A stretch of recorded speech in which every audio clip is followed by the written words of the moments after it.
The proximity fuse was no longer just a secret. It was a force shaping every corner of the war.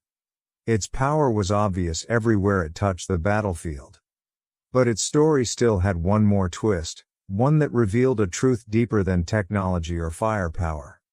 For months, the fuse was treated like a treasure too dangerous to expose. American commanders refused to let it be used over land, fearing a single unexploded shell might fall into enemy hands. If the Germans recovered one and understood it, the Allied advantage could evaporate overnight. But by 1944, the skies over London were under attack by the German V-1 buzz bombs, fast, pulsing engines of terror that came in low and fast, too quick for conventional anti-aircraft fire to reliably stop. Britain's defenses were overwhelmed, and the damage kept mounting. That's when Winston Churchill made a decision that defied every warning from American experts. He ordered the proximity fuse into combat over land for the first time. Almost immediately, the results were staggering. Where British gunners once scored only 17% success, their accuracy soared to nearly 80%. The buzz bombs that had haunted London were suddenly falling from the sky like broken toys. The people of London might not have known the name proximity fuse, but they felt its effect. Entire neighborhoods were saved. Panic gave way to relief. Yet the fuse's greatest twist wasn't in London, but in the Ardennes, during the fierce winter of the Battle of the Bulge.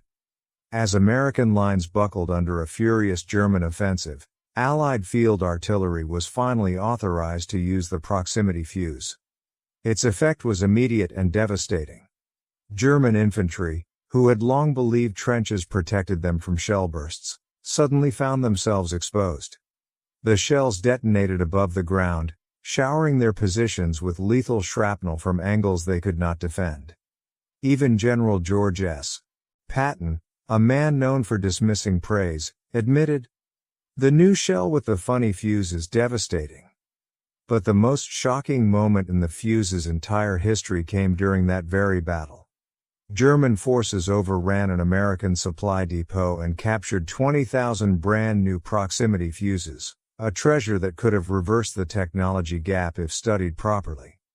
German scientists began examining them almost immediately. What they found left them baffled. Tiny vacuum tubes inside a projectile. A miniature radio transmitter in a fuse. A shock-resistant battery triggered by firing. They studied the components and came to a stunning conclusion: the Americans must be faking it. Their own calculations insisted that vacuum tubes could not survive being fired from an artillery gun. Therefore, this weapon could not possibly work. Rather than test a single fuse, the Germans dismissed them as Allied deception. They packed them into crates and stored them in a warehouse where no one ever looked again.